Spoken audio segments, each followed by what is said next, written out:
Get into the action with college football and NFL. All of these and more streaming now. Get the Disney Bundle with plans starting at $9.99 a month. Plans with ESPN Plus starting at $14.99 a month. Terms apply. See DisneyBundle.com for details. Apple Card is the credit card created by Apple.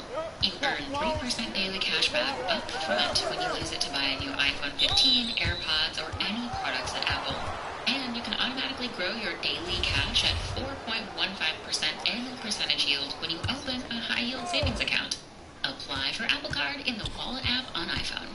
Apple Card subject to credit approval. Savings is available to Apple Card owners subject to eligibility. Savings accounts by Goldman Sachs Bank USA, member FDIC. Terms apply. This Halloween, mystery lurks around every corner. Bundle up with Disney Plus and Hulu. What are you scared of? The dark. It's spine-tingling fun on Disney Plus with Haunted Mansion and Goosebumps. I'm gonna need you to spread the word. Yeah, and feel a bone chilling terror on Hulu with the Boogeyman and American Horror Story delegate. Something's happening to me. The Disney Bundle with Hulu and Disney Plus. All of these and more streaming this month. Plans starting at $9.99 a month. 18 plus only. Access content from 8 service separately. For valid for eligible subscribers and license apply. Apple Card is the credit card created by Apple. You earn 3% daily cash back up front when you use it to buy a new iPhone 15, AirPods, or any products at Apple. And you can automatically grow your daily cash at 4.15% annual percentage yield when you open a high-yield savings account. Apply for Apple Card in the Wallet app on iPhone. Apple Card subject to credit approval. Savings is available to Apple Card owners subject to eligibility. Savings accounts by Goldman Sachs Bank USA, member FDIC. Terms apply. Whatever it is that drives you, the U.S. Army has the training, expertise, and a surprising breadth and depth of opportunities to help ensure a fulfilling future. More than 150 career paths to explore, plus comprehensive benefits to help you along the way. To get started, just answer one thing. What's your warrior? Find out at GoArmy.com. To learn more about what the U.S. Army has to offer, click the banner below.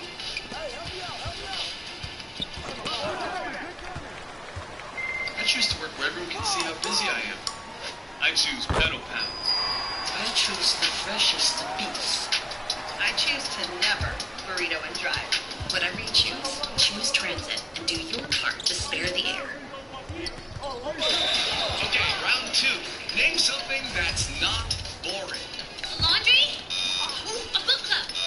Computer and solitaire, huh? Oh, sorry, we were looking for Chumba Casino. That's right, ChumbaCasino.com has over 100 casino-style games. Join today and play for free for your chance to redeem some serious prizes. ChumbaCasino.com. No purchase necessary. By law, 18 plus terms and conditions apply. See website for details. Judy was boring. Hello. Then Judy discovered ChumbaCasino.com. It's my little escape. Now Judy's the life of the party. Oh, baby, Mama's bringing home the bacon. Whoa, take it easy, Judy. The Chumba life is for everybody. So go to ChumbaCasino.com and play over 100 casino-style games. Join today and play for free for your chance to redeem some serious prizes. ChumbaCasino.com. No purchase necessary. 18 plus terms and conditions apply. See website for details. Okay, round 2. Name something that's not boring. Laundry? A book club? Computer and solitaire, huh? Oh, sorry, we were looking for Chumba Casino. That's right, ChumbaCasino.com has over 100 casino-style games. Join today and play for free for your chance to redeem some serious prizes. ChumbaCasino.com.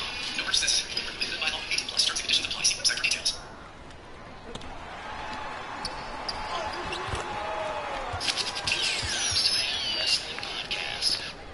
You talked about problems with your first wife. Is that Linda Bollea, right? Yes, sir. When did you marry Linda? How long ago did you get married to her? 3 years. We got married December 18th, 1983. When did you start having problems? I don't mean like day-to-day problems, but real marital problems with Linda.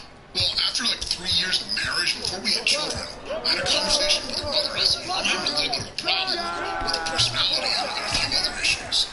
That's the first time I remember saying anything to anybody about having some problems.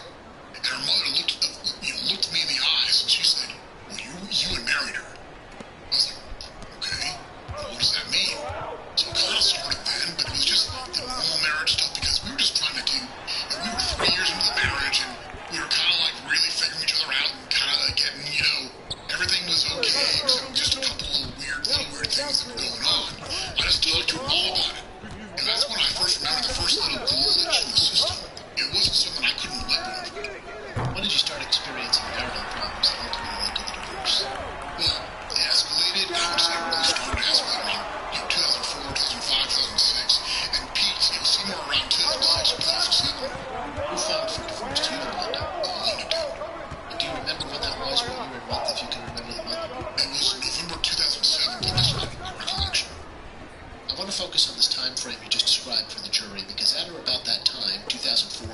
2005 and 2007 was when the reality show Hogan Knows Best started being filmed and put on TV, right? Yes, sir. Can you tell the jury how that started, the process of you getting this reality show? Well, I've been helping my daughter with her music and reality. Excuse me, VH1 was a music channel, and they had a series of one-hour specials called Inside Out. And, they found out that Hulk Hogan's daughter was doing music, so they called me and said, hey, would you do one of these Inside Out specials? So I said, yes.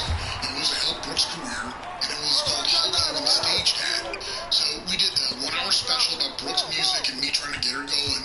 And they aired it and got really good ratings. So they came back to me and asked for more programming, but they asked for like an Ozzy Osbourne, Kardashian type reality show. That's how it all started. Did you talk to your family about it? Yes, sir, I did.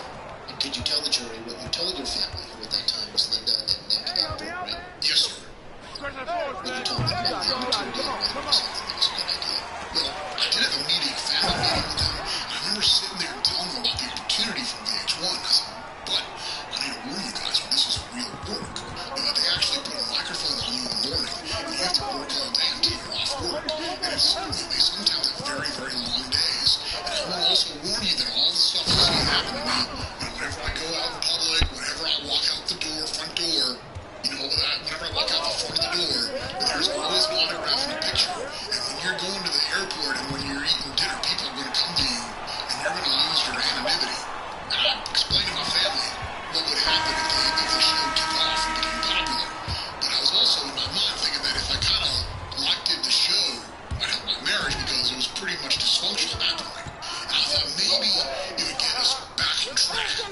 Because my ex-wife, what about me? What about me? Well, I've supported you all these years, and I didn't follow my dreams and stuff like that, and I thought maybe this would help. And so when I asked my family if they wanted to do it, everybody raised their hand and wanted to do it. And it was one of those things that I thought in my heart, I thought it would really help. And so when they did it, I didn't worry about it too much at the time because I thought this would be good for us. Explain, if you could, to the jury how this particular reality show was shot, in the sense of maybe describing whether it's really true reality, every second of the day with no script. Well,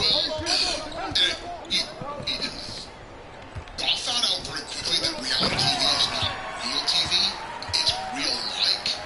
What happens is they come up with the themes of the show, and Hogan Knows Best was the theme of the show. And for example, the first week was Hulk Hogan takes his dog to a psychiatrist, right? And then the next week is Hulk Hogan and his family decide to ride horses in Montana. And it would, they had themes that they would come up with, and it was either 8 or 10 different shows per series. And they had themes they would come up with, and then every day it would get a sheet, and on the top of the sheet it would say the call time, which means what time you had to be on camera. And for each theme they would have, okay, this morning we want to accomplish this, and before lunch we're going to talk about the family vacation, and then everything was written on about what the plan was for that day. And then when we put the microphone on, and then, okay, you guys were all sitting down for breakfast, they would tell us what they want us to say, and we want you to talk about how runny the eggs are, or we want you to talk about how you're afraid of horses, and we want to talk to you about, should we go to Hawaii instead of Montana to ride horses? And usually, I don't ever remember getting the okay the first time.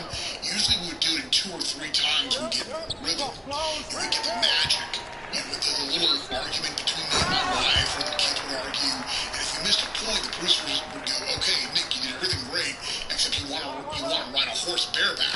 You got to say that. And they would tell us exactly what to say, until they cut what they wanted. They go, okay, cut, all right, let's move on to the next scene. So it was lightly scripted, but they actually told us what to say the majority of the time. So it was kind of easy, but you kind of tried to have some magic, or they were praying for magic. Such as if the dogs weren't allowed in the house, and they were hoping they could accidentally put the dogs in the house, and they were hoping that the dog might go to the bathroom on the floor and cause an argument or something. So they were hoping for magic, but they told us what to say and scripted it out. Were you in character during the filming of the show? Yes, sir. And down to the voice you used at times? Well, the show was called Hulk Hogan Knows Best, and it was a broadening of the character. Instead of the character, hey, brother, what you doing, dude? It gave me the artistic liberty to be Hulk Hogan the father, Hulk Hogan the dad, Hulk Hogan the parent. But it was all character-driven because it was called Hogan Knows Best, not Terry Bollea Knows Best. And that's why they sold the show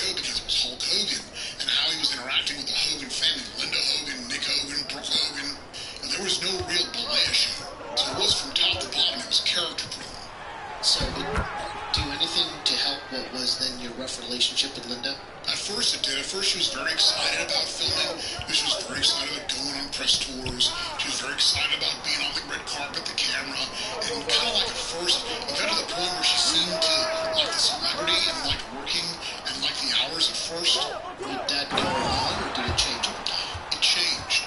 I think the thrill wore off pretty quickly when everybody realized that it was actually hard work. The days were really, really long. And there were a lot of extra things, you had to do voiceovers after each show. You would have to drive to Orlando and go in the studio and talk over your own voice. Even if everything was recorded perfectly all day long, you still had to go over and watch yourself on the screen and talk over your voice. And that was long too. And then I think it got to the point where by the second, maybe going into the third series of shows, we were having a hard time getting everybody to come downstairs, getting everybody to work, and getting everybody to step up and keep doing this hard job. How was Linda treating you at this time? On camera, she was very professional. As soon as the cameras were off, we went in our separate directions. And she was kind of neutral at first, but then I noticed something kind of changed, and she was very aggressive about wanting to live in California and move home and distance herself from me to where things changed completely, dude. At some point, did she move? Yes, sir. Do you remember when, just maybe to give you some guidance? If the show was on from 05 to 07, I don't know if that helps you. Well, no, but there was a point before the last season where she did move to California, and she showed up later for the beginning of the final season. And once they set up production, and once they set up the crews, and there's 50, 60, or 70 people in town on the payroll, in hotels, with production facilities, VH1 is losing money when you're not working. So when she didn't show up the first week, they kind of called me on the carpet for it. And I said, she'd be here Monday. And she didn't show up the second week. And then they were threatening to sue. And then when she did come back, we worked really, really hard to play catch-up. And then all the last week was very important to make up all the work she missed the first 2 weeks. And she left, before the last week. But she had already moved over moved her stuff to California. And she was chomping at the bit to get back there. But, that was the big move. That was a big move to California. But before that, before the final season, she kept going and got back to California all the time. And sometimes wouldn't even tell us. How did you feel when she moved out? I felt that, there was going to be a chance, that maybe she would come back. But it was tough because it was almost like instead of just moving out, her actions changed. Like if I went out by and said good morning to you or just touched you, it went from good morning to almost a snarl when she looked at me.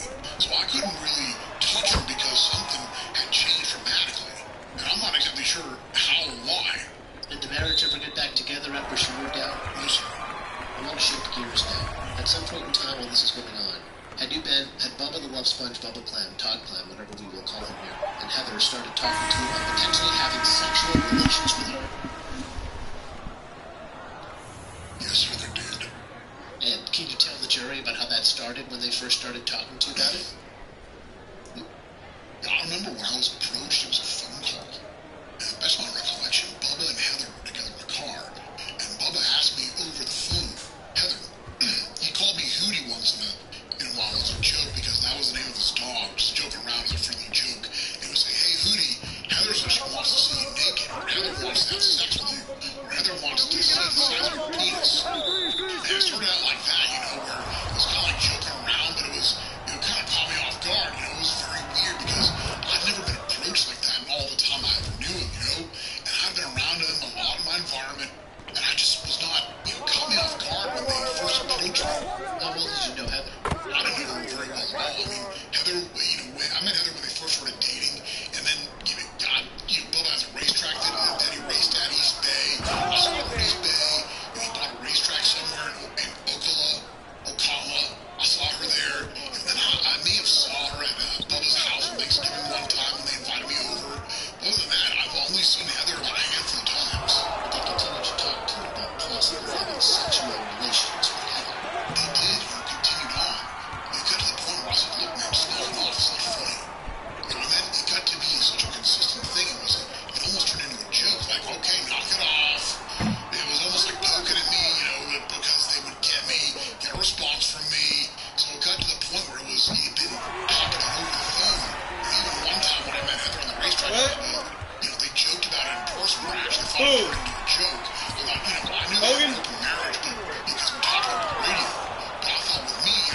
only time that they talked to me about it, that it kind of turned into a joke. Make fun of the ball.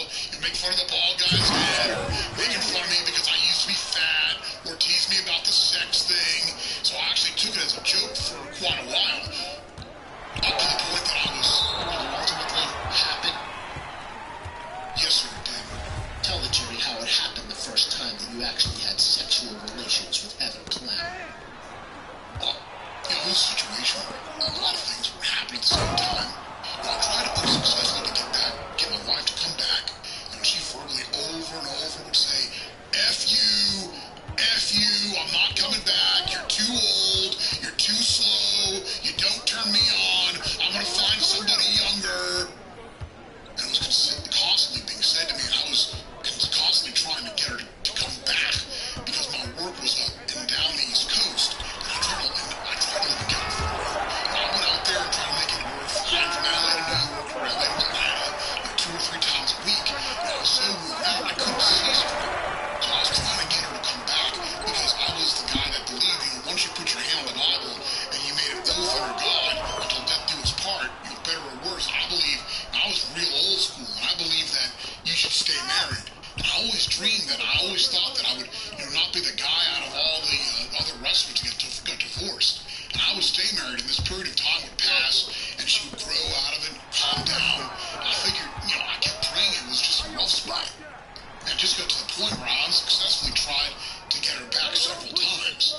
And my son was in a lot of trouble, I wasn't working, I didn't have a job, and she basically said, I'm filing for divorce, I'm done, I'm not coming back, I'm filing for divorce. All I did was call Bubba up, and I was just crying like a baby on the phone with him. And I just broke down, because if he knew, he knew everything. He knew what I was going through. I told him everything that was going through. And he encouraged me to try to get her back, it will work out. And it just got to the point where, I was depressed, it was just, I was like at a low point in my life. That's when Bubba said, hey man, come over to the house, let's talk. And I was so desperate, I went over there. And one thing led to another, and I just let my guard down.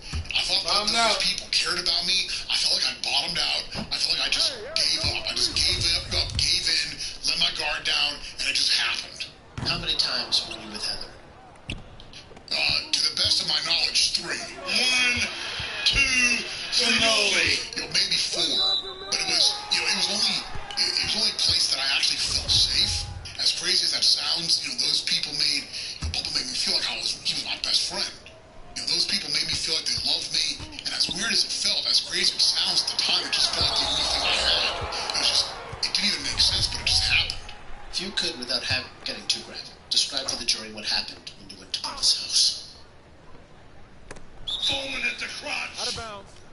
Well, when I was at Bubba's house, there was a situation where, I had a hard time getting to the house. I was so rattled and upset about everything. And then when I got to the house, it was like a group hug when I came through the front door.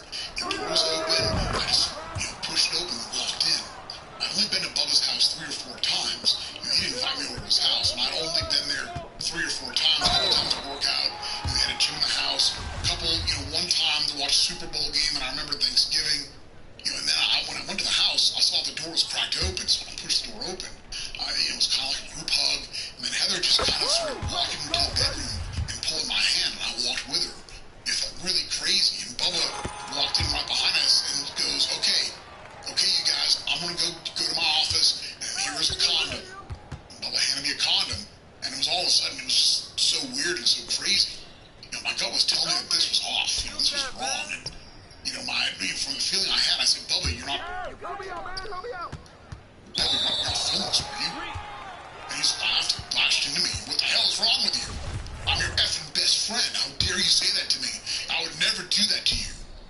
And it was just kind of like frozen me in my tracks. And that's how I ended up staying in that situation. Everything was just so surreal. That's how it was. When did you first hear or gain the knowledge that there was a tape out there?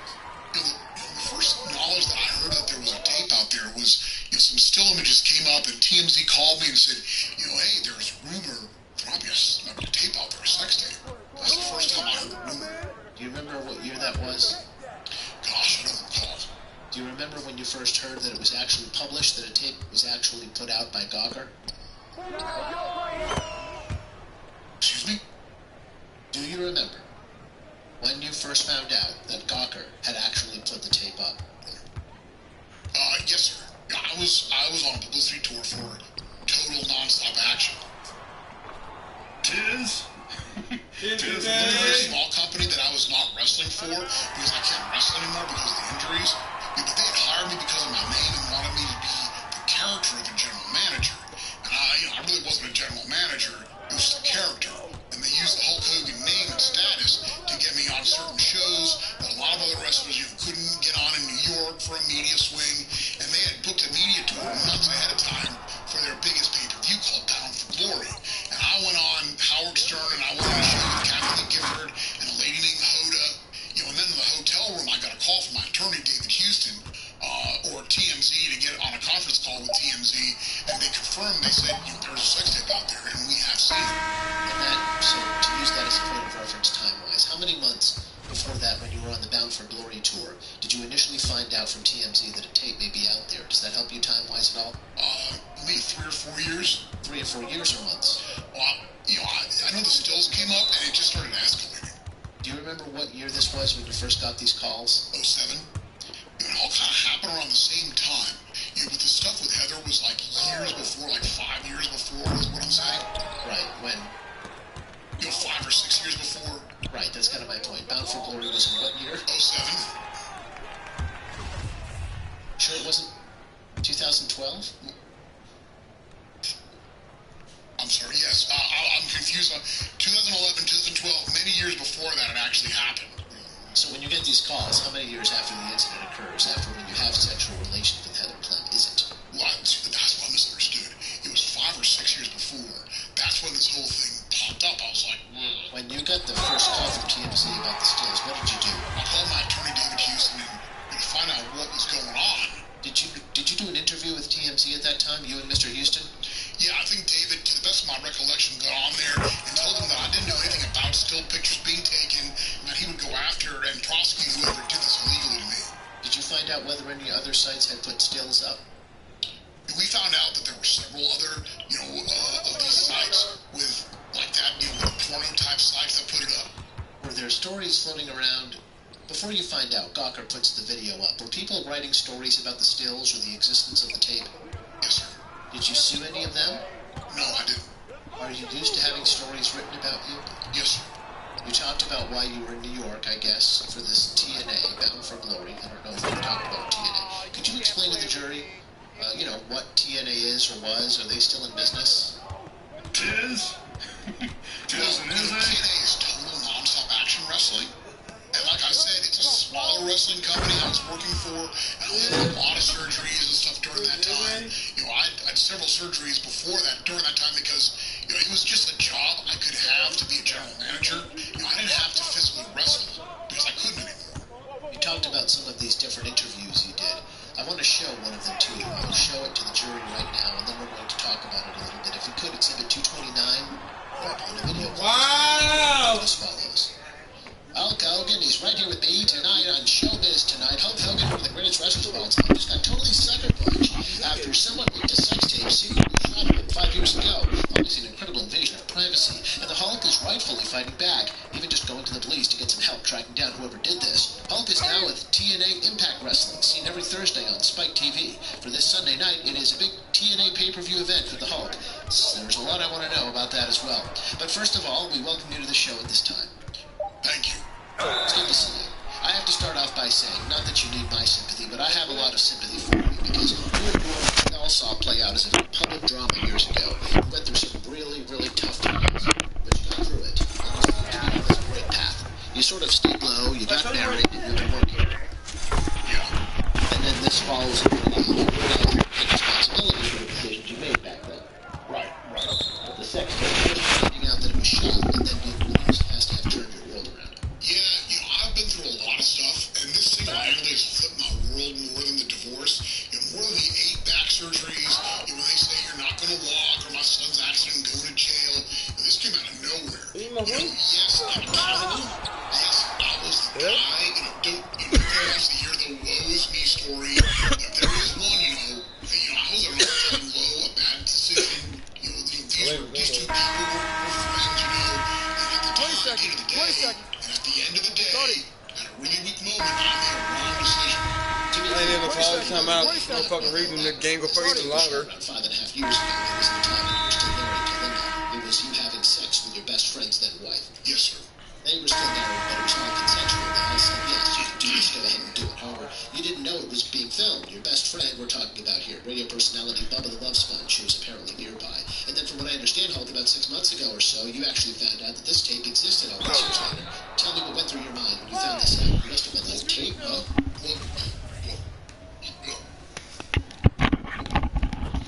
Well, you know, the whole thing sounded crazy. For my best friends, but I just said, I want to have sex with you. But for over 2 years, I said, this is crazy as hell, even though he's saying it was fine, they were both, we're cool with that. So finally, I said that hello button when my personal life was bottomed out. I said, okay, sure, fine. And all of a sudden, I remember saying, you're not filming this. Are you? This is my cameras. I'm your best friend. I'd never do that. And so all of a sudden, when the first pictures leaked out, I asked my best friend, and he went, no, I didn't have anything to do with that. So it kind of went away. So when those pictures first leaked out, you had no warning they were coming out? No, just out of nowhere. They showed up. What went through your mind when that happened? Well, I figured that it was on Bubba's watch and he's responsible, but he swore he had nothing to do with it. So if we fast forward to today, I'm in New York talking about a wrestling tour in a new time slot. And all of a sudden before I come here, these things come out, so I didn't want to be here. I wasn't going to back out. Right. To be clear, you were booked on the show to talk about wrestling. Yes. Oh, you got that good enough. Yes, sir. And so, I didn't want to hide with my tail between my legs. I want to tell the truth. So I called Bubba and said, you're my best friend, brother.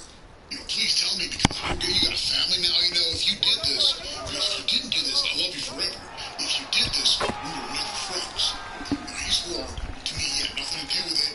So as of yesterday, last night, people were calling me from TMZ saying they heard his voice. I said, I have to see the tape. And have you yet? No, I haven't. I haven't been back from here. They said it's the tail end of the tape where they write down what was said. Right. Now it's transcribed. Transcribed, yeah. Just to be clear, what TMZ told me was that Bubba is heard at the end of this tape talking about the tape, meaning if the reports are true, he clearly knew that this was being taped. Yes.